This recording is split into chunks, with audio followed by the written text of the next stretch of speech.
Hello friends, मैं doctor Shweta Joshi. आपका मेरे चैनल डॉक्टर जोशी होम्योपैथी में बहुत बहुत स्वागत है। दोस्तों, आज की वीडियो में हम बात करेंगे माइग्रेन के बारे में।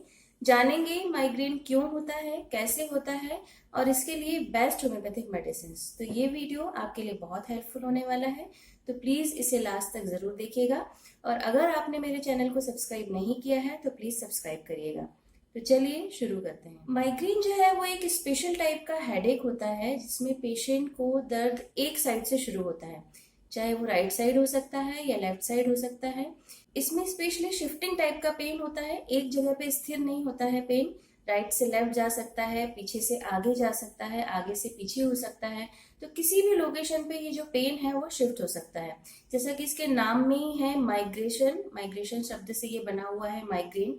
तो इसमें शिफ्टिंग टाइप का पेन होता है। इसके अलावा एक जो स्पेशल सिम्टम जो माइग्रेन में मिलता है वो ये है कि पेशेंट को नोजिया और वॉमिटिंग की फीलिंग होती है।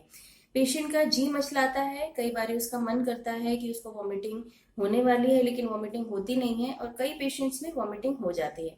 तो इस तरह से हम समझ सकते हैं कि आपको माइग्रेन का पेन है या नहीं। स्पेशली जो माइग्रेन है वो फीमेल्स में देखने के लिए मिलता है।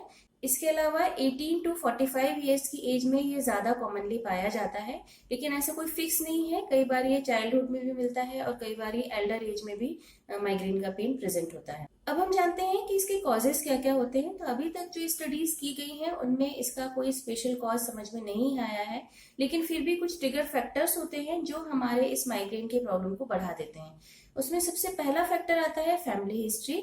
अगर आपके फैमिली में किसी को माइग्रेन की प्रॉब्लम है तो आपको भी माइग्रेन की प्रॉब्लम डेवलप हो सकती है। सेकंड जो आता है वो है मेंटल फैक्टर्स। इसमें अगर आप किसी भी तरह की स्ट्रेस से, टेंशन से, किसी भी तरह के डिप्रेशन से, किसी भी तरह के मेंटल एग्जर्शन से बहुत लंबे टाइम से परेशान है तो आपको माइग्रेन की प्रॉब्लम डेवलप हो सकती है। नेक्स्ट जो फैक्टर आता है वो है फिजिकल फैक्टर। अगर आप किसी भी तरह की तेज लाइट के कांटेक्ट में आ रहे हैं, जैसे डिस्को लाइट है, पार्टी लाइट है, गैस लाइट है, इसके अलावा अगर आप लाउड म्यूजिक के कांटेक्ट में आ रहे हैं, तो अगर लंबे टाइम तक आप इन चीजों के कांटेक्ट में आ रहे हैं तो आपको माइग्रेन की प्रॉब्लम डेवलप हो सकती है।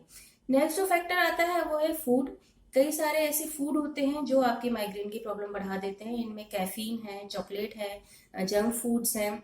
इनको अगर आप लंबे टाइम तक ले रहे हैं तो आपके माइग्रेन की प्रॉब्लम डेवलप हो सकती है। अब हम बात करते हैं कि हमारी बॉडी में ऐसे क्या चेंजेस होते हैं जिसकी वजह से हमको माइग्रेन की प्रॉब्लम हो जाती है। तो दोस्तों, जब भी हमारी बॉडी में सीरोटोनिन और ईस्ट्रोजन का लेवल बहुत ज्यादा बढ़ जाता है, ये जो फैक्टर्स हैं इनकी वजह से अगर ये हार्मोन्स के लेवल बढ़ जा रहे हैं तो हमें माइग्रेन की प्रॉब्लम डेवलप हो सकती है। अब हम जानते हैं कि इसमें सिम्टम्स क्या क्या होते हैं। दोस्तों, सिम्टम्स को समझने के लिए आपको इसकी कुछ स्टेजेस को समझना जरूरी है। इसमें फर्स्ट स्टेज आती है प्रोड्रोम स्टेज। प्रोड्रोम स्टेज जो है वो पेन के अटैक डेवलप होने के 1 से 2 दिन पहले स्टार्ट हो जाती है। मतलब पेशेंट को 1-2 दिन पहले ही ऐसा चिड़चिड़ापन सा शुरू हो जाता है, उसे कॉन्स्टिपेशन की प्रॉब्लम हो जाती है, मूड स्विंग्स होते हैं, किसी भी काम में उसका मन नहीं लगता है। तो इस तरह के सिम्टम जो है वो 1-2 दिन पहले ही पेशेंट को डेवलप होना शुरू हो जाते हैं। नेक्स्ट जो स्टेज आती है वो है ऑरा की स्टेज। ऑरा की जो स्टेज है वो पेन के अटैक स्टार्ट होने के 5 से 60 मिनट पहले स्टार्ट होती है। इसमें जो पेशेंट है उसकी बॉडी में नंबनेस फीलिंग होगी, जर्किंग होगी, इस तरह के सिम्टम आते हैं। पेशेंट जो है वो काफी इरिटेट हो जाएगा। तो ये होती है ऑरा की स्टेज। नेक्स्ट जो स्टेज आती है वो है मेन अटैक की स्टेज। इसमें पेशेंट को बहुत तेज पेन डेवलप होता है, सिर में अनबियरेबल पेन होता है, इंटॉलरेबल पेन होता है। पेशेंट ऐसा कहता है कि अब मुझे ऐसा लग रहा है कि मेरा सिर फट जाएगा, इस तरह का उसको दर्द होता है। इसके अलावा शिफ्टिंग टाइप का पेन होता है, या तो वो राइट साइड से लेफ्ट साइड जा सकता है, लेफ्ट साइड से स्टार्ट होकर राइट साइड में जा सकता है, पीछे के एरिया से स्टार्ट होता है और आगे शिफ्ट हो सकता है, या फिर आगे के एरिया से स्टार्ट होकर पीछे की साइड शिफ्ट हो सकता है, साइड टू साइड भी हो सकता है। तो किसी भी तरह से जो पेन है वो शिफ्ट हो सकता है। इसके अलावा नोजिया एंड वॉमिटिंग की फीलिंग होती है। पेशेंट का जी मचलाने लगता है, उसे ऐसा लगता है कि अब मुझे वॉमिटिंग हो जाएगी। कई बार वॉमिटिंग होती है, कई बार नहीं होती है। कुछ पेशेंट में वॉमिटिंग होने के बाद उनका जो पेन है वो थोड़ा सा कम हो जाता है। तो इस तरह के सिम्टम जो है वो अटैक की स्टेज में देखने के लिए मिलते हैं। इसके अलावा थ्रॉबिंग एंड पल्सेटिंग पेन होता है। पेशेंट को ऐसा लगता है कि उसके सिर में जो है धक धक धक धक सा हो रहा है। अब हम बात करते हैं होम्योपैथिक मेडिसिन की। तो होम्योपैथी में बहुत अच्छी मेडिसिन हैं जो आपको इस माइग्रेन की प्रॉब्लम से पूरी तरह से छुटकारा दिला सकती है। इसमें सबसे पहली मेडिसिन आती है बेलाडोना। दोस्तों बेलाडोना किसी भी तरह के हेडेक के लिए बहुत अच्छी मेडिसिन है, लेकिन स्पेशली जो राइट साइडेड हेडेक होते हैं उनके लिए बेलाडोना बहुत अच्छा काम करती है।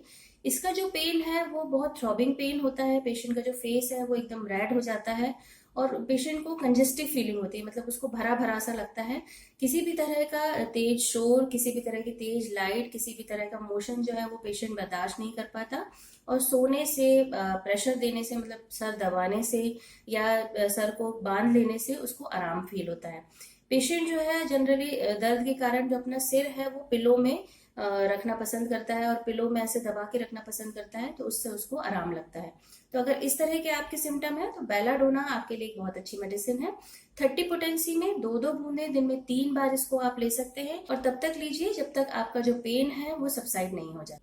अगली जो दवा आती है वो है ग्लोनाइन। ग्लोनाइन में भी जो पेशेंट का दर्द है वो सर फटने वाला दर्द होता है, स्पेशली सन स्ट्रोक के साथ उसका दर्द शुरू होता है अगर वो तेज सनलाइट में चला गया है। इसके अलावा जो गैस लाइट के पास ज्यादा काम करते हैं या गैस स्टोव के पास ज्यादा काम करते हैं, उन लोगों को अगर हेडेक हो रहा है तो उनके लिए ग्लोनाइन बहुत अच्छी मेडिसिन है। इसमें जो दर्द है वो सन के साथ, सनराइज के साथ बढ़ता है और धीरे धीरे फिर कम हो जाता है और पेशेंट को ऐसा फील होता है कि जो मेरा सिर है वो बहुत बड़ा हो गया है और अब वो धीरे धीरे बड़ा होकर फटने वाला है। इसके अलावा कई बारी फीमेल्स में ये सिम्टम होता है कि उनके मेंसेस की जगह पे उनको हेडेक हो रहा है। तो अगर इस तरह के आपके सिम्टम है तो ग्लोनाइन आपके लिए एक बहुत अच्छी मेडिसिन है। 200 पोटेंसी में 2 बूंदे दिन में 2 बार लेकर के आप इसको यूज कर सकते हैं। अगली जो दवा आती है वो है सैंग्विनेरिया। सैंग्विनेरिया में जो दर्द है वो सन के साथ साथ बढ़ता है। जैसे जैसे सनराइज होता है तो दर्द स्टार्ट होना शुरू होता है, जब सन एकदम पीक पे होता है तो दर्द भी एकदम पीक पे पहुंच जाता है और जैसे जैसे ही सन सेट होने लगता है तो दर्द जो है वो धीरे धीरे कम होने लगता है। तो अगर इस तरह के आपके सिम्टम है तो सैंग्विनेरिया आपके लिए एक बहुत अच्छी मेडिसिन है। इसमें जो दर्द है वो मेनली पीछे से स्टार्ट होता है, ऑक्सीपिट एरिया से स्टार्ट होता है और राइट साइड में आई में जाके सेटल हो जाता है। तो अगर इस तरह के आपके सिम्टम है तो सैंग्विनेरिया आपके लिए बहुत अच्छी मेडिसिन है। इसको 30 पोटेंसी में 2-2 बूंदे दिन में 3 बार लेकर के आप यूज कर सकते हैं। अगली जो दवा आती है वो है नेट्रम्यूर। तो नेट्रम्यूर जो है वो जनरली स्कूल गोइंग गर्ल्स जो होती हैं, जो जनरली एनीमिक होती हैं, उनके लिए एक बहुत अच्छी मेडिसिन है। इसका हेडेक भी सनराइज टू सनसेट तक होता है, मतलब अगर जिस तरह सनराइज हो रहा है तो दर्द होता है, सनसेट हो जाता है तो दर्द कम हो जाता है। इसमें इस तरह का पेन होता है जैसे कोई सर में हथौड़े मार रहा है, मतलब पेशेंट ये कंप्लेन करता है कि मुझे ऐसा लग रहा है कि मेरे सर में कोई बहुत सारे हथौड़े मार रहा है। तो अगर ये सारे आपके सिम्टम है तो नेट्रम्यूर आपके लिए एक बहुत अच्छी मेडिसिन है। 200 पोटेंसी में 2-2 बूंदे दिन में 2 बार लेकर के आप इसको यूज कर सकते हैं। अगली जो दवा आती है वो है आइरिस वेसिकुलर। दोस्तों आइरिस वेसिकुलर में जो दर्द है वो फ्रंटल हेडेक होता है, सामने के सिर से स्टार्ट होता है और राइट साइड में जाके शिफ्ट हो जाता है। तो इस तरह के पेन के लिए आइरिस वेसिकुलर बहुत अच्छी मेडिसिन है। इसमें थ्रॉबिंग पेन होता है, साथ ही साथ जो आई का विजन है वो भी धीरे धीरे कम हो जाता है, साथ ही साथ कॉन्स्ट्रिक्टिव फीलिंग होती है, मतलब उसको ऐसा लगता है कि जैसा मेरे सिर जो है वो एकदम जकड़ता जा रहा है, सिकुड़ता जा रहा है। तो अगर इस तरह के आपके सिम्टम है तो आइरिस वेसिकुलर आपके लिए एक बहुत अच्छी मेडिसिन है। इसको 200 पोटेंसी में 2-2 बूंदे दिन में 2 बार लेकर के आप यूज कर सकते हैं। अगली जो दवा आती है वो है स्पाइजीलिया। स्पाइजीलिया लेफ्ट साइडेड हेडेक के लिए बहुत अच्छी मेडिसिन है। इसका जो पेन है वो लेफ्ट साइड के टेम्पल से स्टार्ट होता है, मतलब ये जो साइड का एरिया है इसे हम टेम्पल कहते हैं। तो लेफ्ट साइड के टेम्पल से स्टार्ट होता है और लेफ्ट आई में जाके सेटल हो जाता है। इसके अलावा थ्रॉबिंग पेन होता है, पेशेंट को कई बार चक्कर भी आ जाते हैं और कई सम टाइम कुछ पेशेंट में ऐसा होता है कि वो ऊंचा सुनने लगते हैं। तो अगर इस तरह के आपके सिम्टम है तो स्पाइजीलिया आपके लिए एक बहुत अच्छी मेडिसिन है।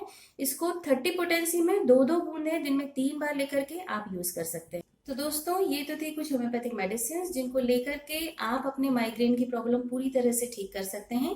इसके अलावा आपको कुछ योगा और मेडिटेशन करना है जो आपके मेंटल पीस के लिए बहुत जरूरी है और वो फैक्टर जिसकी वजह से आपके माइग्रेन की प्रॉब्लम बढ़ रही है उस फैक्टर के कांटेक्ट में आने से थोड़े टाइम तक आपको बचना है।